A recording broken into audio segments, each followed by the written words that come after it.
Let all liches tremble when they hear the stamping of four hooves.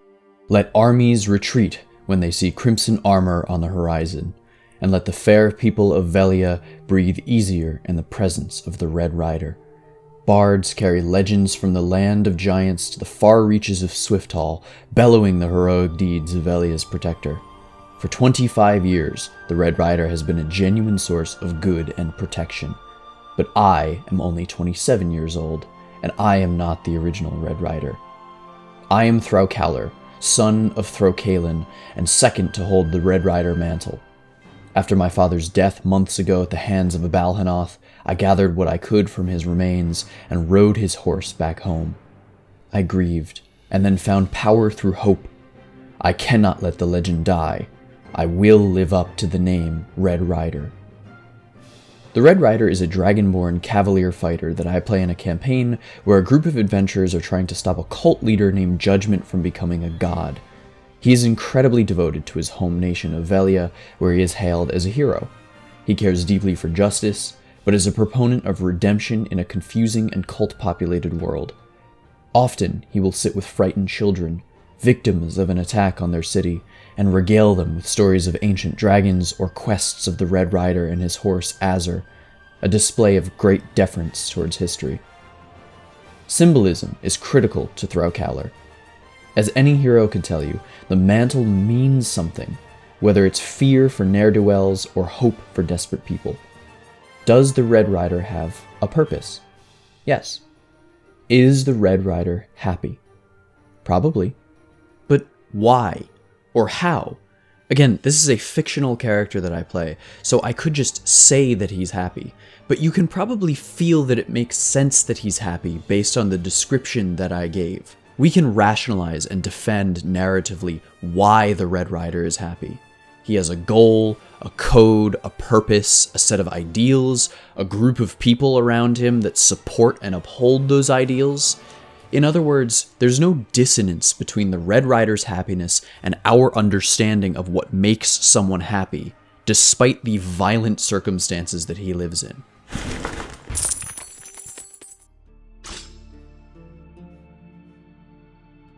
Gallup released the Walton Family Foundation Voices of Gen Z study based on 2023 data, and in the report we find some less than stellar statistics.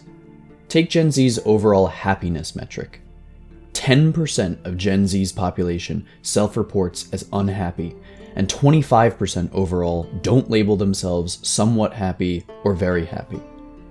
That is 1/4 of Gen Z feeling meh to deeply unhappy. Equally troubling is the data surrounding direction and life mattering. 8% say their life never or rarely matters. 15% say their life never or rarely has direction. Why is this happening? And what's the solution? Go back to the story about the Red Rider. Evaluate why we pin he's happy despite the circumstances. Look at the data presented in the report. It's purpose. The youngest adults in our society are struggling with a lack of purpose and identity, and the worst kinds of people will take advantage of that. Pew Research identifies most Christians as Republicans. There are many complicated reasons for why that is, and it's not entirely one-sided as if being a Republican pushes you towards Christianity or being Christian pushes you towards conservatism. Like most things, it's multifaceted. However, what we can say definitively is, for the first time in generations, there are more young men than young women that are religious. And the political divide is growing as well, with a troubling reversal. There are more Republican young men than Democratic young men. These three sets of data tell a pretty interesting story. One can imagine if you're sucked into the religious machine of the United States, you'll be both exposed to more conservative beliefs, and people will use the religion to justify their belief system. As more young men are brought into Christianity, their impressionable minds are brought into a conservative worldview. But why turn towards religion in the first place?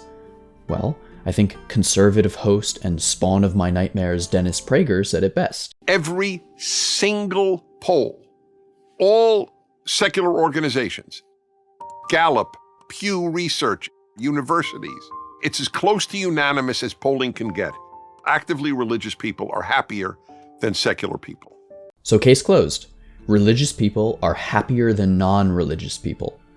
Except that's not exactly what the data says. Actively religious people are happier on average. Please notice how I said actively religious people are happier. Pew Research released this data in 2011, so admittedly dated, but it's a sizable poll on religious affiliation. By itself, religious affiliation is not associated with greater happiness. The study seeks to isolate whether religious affiliation or religious participation, or both, or neither, is associated with happiness. This analysis finds that in the United States and many other countries around the world, regular participation in a religious community clearly is linked with higher levels of happiness. Not just being religious, but being actively participating in a religion. And this is the key to our question surrounding purpose. Active participation in a religion provides an oasis of happiness in an otherwise dry and devoid world. And the effects are clear. The right, the religious right, are providing young men attention, power, feel-good lies, purpose, and identity. They are giving them happiness. But how? How are we letting this happen? And why does it work so well? I've heard the argument made that it is the religious community that makes people happy. A social structure with a common characteristic that an individual can identify with. And while I think that's a big part of the picture, I don't think it's the whole story. There is more to religion that makes it uniquely appealing. Enter the 4 C's of religion. Religious scholars break religions down into 4 C's: creed, code, cult, community. Quoting from Leonard Swidler, professor of Catholic thought and interreligious dialogue, creed refers to the cognitive aspects of a religion. It is everything that goes into the explanation of the ultimate meaning of life. It is a clear statement of what a group believes and values. A code of behavior or ethics includes all the rules and customs of action that somehow follow from one aspect or another of the creed. Cult means all of the ritual activities that relate the believer to aspects of the transcendent, either directly or indirectly.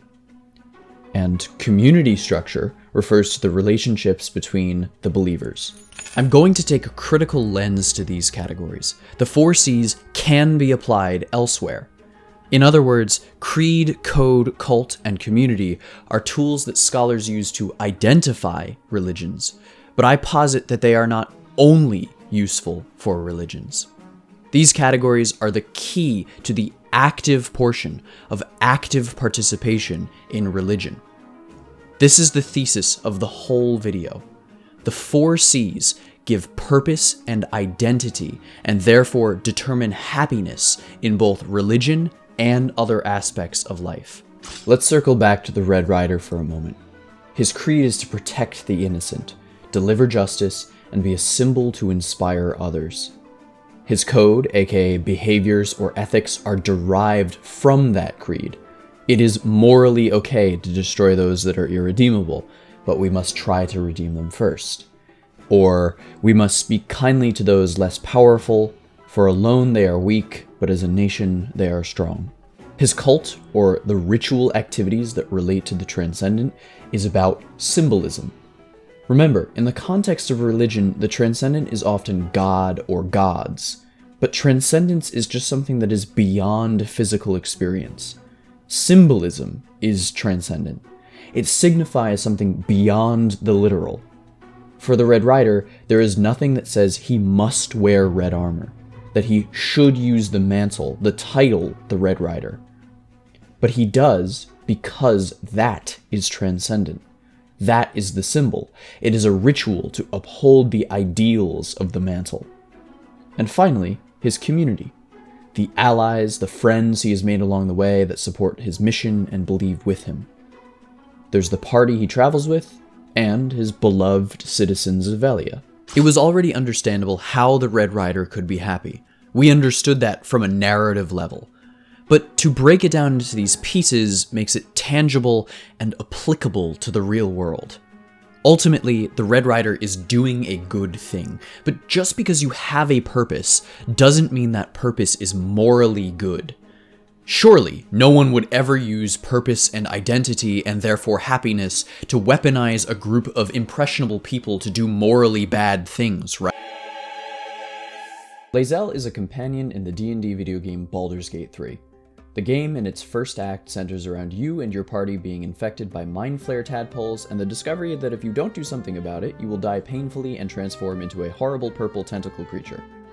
Lae'zel, as an exposition piece, is very helpful. She is Githyanki, a race of people that pride themselves on hunting and killing mind flares. She knows about this infection, knows the vile consequences, and also knows how you can get the tadpoles removed from your brains to prevent said transformations.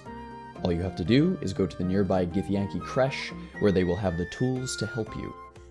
But being Githyanki, being a complete racial outsider, literally someone not familiar with this plane of existence, Lae'zel has her own set of beliefs and values she was raised on. She is an incredibly competent fighter, and wants nothing more than to be the most powerful warrior for her people. Githyanki follow their undying queen, Vlaakith. As Lae'zel says, Vlaakith is unity. Fear and beauty, life and unlife. Eyes like onyx, teeth like daggers, there is none more perfect. The greatest Githyanki warriors grow to wield a silver sword and get their own red dragon. They receive recognition from Vlaakith, ascend, and become one of Vlaakith's champions. It is clear what Lae'zel wants. At this point, Lae'zel's creed, her ultimate meaning of life, is power and victory, for those are the things that will lead to championship for Vlaakith. Her code is mixed, but she sees no issue with murder, believes violence is a solution to most things, and, above all, hates mind flares with her whole being. She is okay with being seen as cruel, stubborn, and judgmental if it means achieving her goals. Incorrect. Judicious bloodletting settles feuds and roots out the weak, the deceitful. I know only blood red and death black. My mind is silver, and my body steel. I am what I must be, say what I must be, to survive every beast I face and every wound I bear. This all bleeds over into her cult behaviors, the rituals she performs. She frequently honors Vlaakith in her speech. She meditates in camp and cites passages and phrases from her upbringing. Community is the weakest part of Lae'zel. There is community and honor and hierarchy that she adheres to, and she definitely defers to those that rank higher than her and clearly her queen. Lae'zel has purpose and a strong identity. I would argue she is happy. Sure, maybe not with the tadpole in her head, but otherwise happy. The thing is, we soon learn, Lae'zel's entire purpose is a lie. Early in the game, there's a story you and Lae'zel find that tells you the tale of Gith, the first leader of the Githyanki people, and Orpheus, Gith's son. According to the tale, Vlaakith seized the Githyanki Empire from Gith rather than allowing the leader to become Gith's son, Orpheus, the true heir to the throne. Lae'zel, of course, says these are all lies. Vlaakith is the true leader of the Githyanki people, and this story is propaganda. But we, as an audience, can start to see the cracks. How the Lich Queen Vlaakith may need you to believe she is legitimate. So she builds her empire, her people's purpose, around her image. And that way, Vlaakith can have you devoted towards whatever is most advantageous to her. And yet, the discovery continues. You learn that an artifact in the party's possession is protecting you from turning into a mind flare. You also go to the location Lae'zel says will cure you, and the machine used to cure you is actually meant to kill you instead. Awesome. Of course, Lae'zel believes someone tampered with the machine. She is so deep into the propaganda to think otherwise would shake her purpose to her core. Soon, she is brought to her queen, and is told she can have all she desires. She can ascend to Vlaakith's side if only she gives her the artifact, because the artifact was stolen and corrupted, according to Vlaakith. There is someone inside. Their mind is warped, broken, a blight. As long as they live, the prison is compromised. Kill them! Do this, and I will cleanse you and your allies. Do this, and ascend! Ascension. My queen. An honor gained. A burden borne. You go through, meet the person inside the artifact, and they tell you that Vlaakith is a liar. She is not to be trusted. And yet, Lae'zel continues to believe that this is a test for her ascension. Much like Vlaakith uses her lies and propaganda to twist the Githyanki into doing her bidding, so too does the Conservative Party. If they can feed you purpose, identity, and happiness, they can feed you buzzwords and ideas and say that those buzzwords and ideas are part of the religion. I'm not interested in true Christianity by saying conservatives aren't real Christians because they believe this or that. Rather, they have constructed a worldview and have packaged it under the title of Christianity that comes with its own creed, code, cult, and community. They can tell you that morality stems from their belief system. Of course, you can think that stealing is wrong, and you can feel that murder is wrong if you don't believe in God. But it's just what you think and what you feel. It's your opinion. They're not objectively wrong. There's no objective moral truth if there is no God. They can tell you that only the things their leaders say are correct. If God doesn't say love your neighbor as yourself, it doesn't mean a damn thing. It's just a sweet suggestion. And then they can slip in whatever propaganda they want from there. Well, I think wokeness, is really anything that comes against God's design. It's this progressive mentality. Wokeness is like DEI. Wokeness is anything that's against God. Yes, DEI. 100%. Imagine the pipeline. The lost, lonely, and depressed Gen Z stumbling around until a friend, or more likely a YouTube conservative propagandist, gives them something to do. Tells them that religious belief will solve their problems. God gives direction. God gives purpose. And it doesn't take very long from there to build the foundation of conservative beliefs. God says individualism is the key. God says gay people and trans people are abominations, that women are meant to be subservient and don't deserve to make choices about their own bodies, and woke is an affront to God, and woke is whatever your religious leaders want it to be. This is conservatism, wrapped in a religious bow. You can construe the Bible to say whatever you want, and it has impacts. 67% of the country says homosexuality should be accepted, but less than half of young Christian men agree. You are a powerful tool for change when you believe you have a purpose, because that purposefulness makes you happy, and it gives you something to identify with. Eventually, a high-ranking Githyanki comes to your group and tells you all of this from Vlaakith is a lie. This is where decisions are made, where fates are chosen. You learn that inside the artifact that protects you is none other than the heir to the Githyanki throne, Orpheus, the son of the first leader Gith.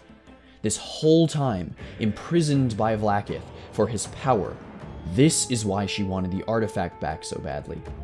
Yet later, Vlaakith's image appears in your camp. She offers ascension once again to Lae'zel. Kill Orpheus and become my chosen, she says. So Lae'zel does. She murders Orpheus, and in the end stands in front of Vlaakith, ready for ascent. This is her moment.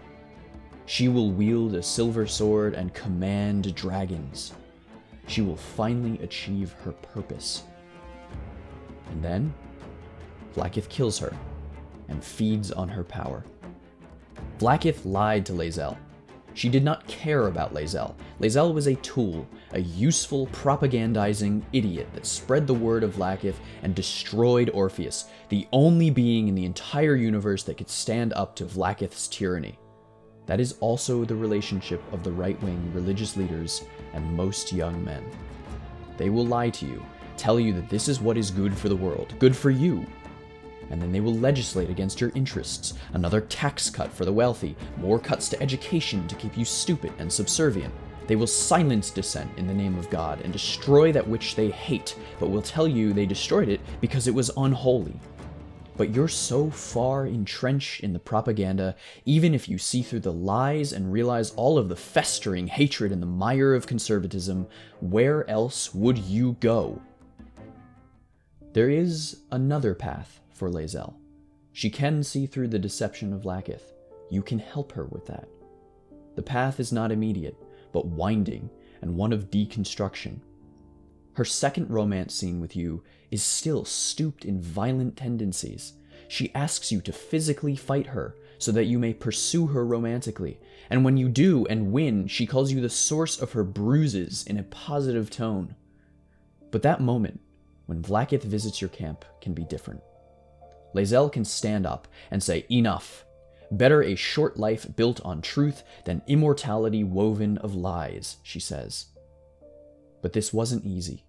It never is. Vlaakith has upended Lae'zel's whole existence. Everything she knew to be true. Every plan and aspiration she ever held has been painfully ripped away. Lae'zel's bitterness is born of sadness. She is mourning the loss of the person she once was, and can never be again. But the wounds slowly start to heal. If you continue down her romance path, she admits asking for tenderness was impossible before. It took more courage to ask for a soft touch than it would to meet the gaze of the ninefold dragon. And then there's a moment at the end of the game. One that shows what all this new purpose and new happiness has been funneled into. I'll let that moment play. Watch. I used to hate that sight. The glowing sky, the long shadows, the fading stars. I lived for the red of blood and the black of death. Now, I see the colors between.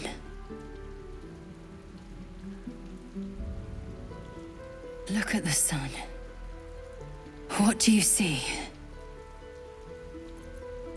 Yes, and something else too. Beauty. The dawn was my torment. Rustling leaves, agony. I couldn't wait to escape this place. Now, I revel in it. I revel in you. You showed me the betweens and beyonds. Between war and peace. Beyond passion and obsession. Most importantly, you showed me freedom. There's more, but I don't know how to say it. I don't know what to call it. I just know. Whatever comes next, I want you near. Deconstruction is difficult, and offering someone a path that is less easy but more moral is an uphill battle. You don't have to go out and find young religious conservatives that have been sucked into the system and rehabilitate them. That is not your responsibility. But I often think about the young man that I was when I started playing Dungeons & Dragons. Not aimless, but certainly less empathetic and less filled with joy. I reflect on how the passion of the game changed me, and how even a few years after I started playing, 5 teenagers came up to me and asked if I would DM a campaign for them. And reflecting on it now, I realize that that campaign was probably a formative experience for many of them. It gave them a place to go with community and beliefs. It gave them a reason to look forward to the next week and the week after that. And I'm just so glad that people in my life were able to give that to me, and then I was able to give that to others. The creed is to respect the narrative, build creatively, explore collaboratively, and the code, the beliefs that follow from that are When I am writing, I'm making sure that this is an interesting, creative endeavor. When I am at the table, I'm making sure that the dice that I'm rolling are there to facilitate the world we are all treating as if it is real. The cult, the transcendent, are the little things that we do in the game, like having dice jail, when we say that these dice are treating me poorly, so I'm going to put them in dice jail, or explaining things that, oh yeah, this makes sense in the world, knowing full well that this world is entirely made up and we're just respecting the rules that we believe would make the most sense. And then the community. The community is this YouTube channel. It is the people that I play with. It is the people that haven't ever played before, and I get to teach this amazing game. Dungeons & Dragons has done so much for my purpose and my identity, and therefore my happiness. I am a happier person because of this game. So, again, it's not your responsibility to pull someone out of a bad system and give them purpose. But if you can through Dungeons & Dragons or some other means, I encourage you to try. For that person's sake, and to deny immoral actors the ability to poison more minds. I want to close off with a very funny Dennis Prager clip, but before I do, I want to thank you for watching this whole video. I'm a very small channel, so anything helps. Liking, subscribing. I have a Patreon down below with a ton of free content based on the videos that I make. So, without further ado, here is Dennis Prager trying to convince you why religion is so much better than secular life. Next consequence of secularism: the death of communal life.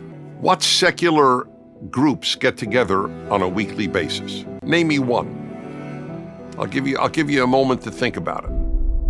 Huh. If only there were a secular game that I played every week where I got together with my closest friends. Wouldn't that be nice?